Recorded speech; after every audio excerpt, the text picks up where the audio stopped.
Day in which Spurs appears to have stayed busy as well, with Giovanni Lo Celso and Ryan Sessegnon possibly arriving. How does all this affect your Premier League prediction? You've been keeping this on ice, Craig. How the top six are going to finish? Let's see which way you went.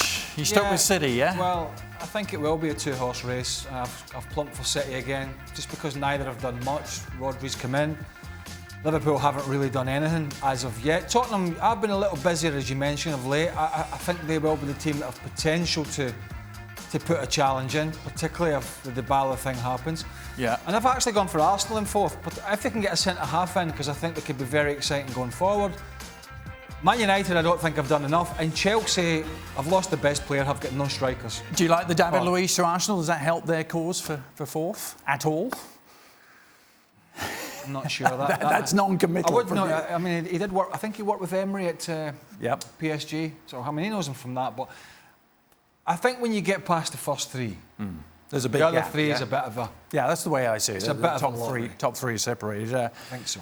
Ali, your top six, do you see it the same way? You have the top three in the same order: City, Liverpool, Spurs. Then you say, and much like Craig, what I'm saying is that once you get past Spurs, is a drop-off, a significant drop-off, and one that it's more about.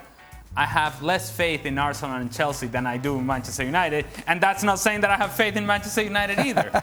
Look, those three teams, I think they are gonna eat each other up, and eventually one of them will go on a run, and maybe that's Manchester United late in the season. So you're saying United really by default, correct, getting into fourth? There's no great scheme you see in place to. Look, there are two great teams, that's Manchester City and Liverpool. Then there's Spurs, that is closer to Liverpool and Manchester City. Are they a lot closer now, do you think? Well, I don't know if they're a lot closer, but I think they're a lot farther from the ones that are coming from behind. And I think they are in this in-between category. They're not quite Liverpool, Manchester City, but they're certainly not what's behind them. And so I think they're safe in third place.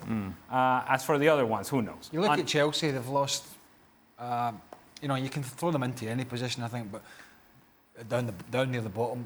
If they do lose David Luiz, they lost Gary Cahill. But yeah, I know he didn't play much, but it's a squad and they've not been able to sign anybody.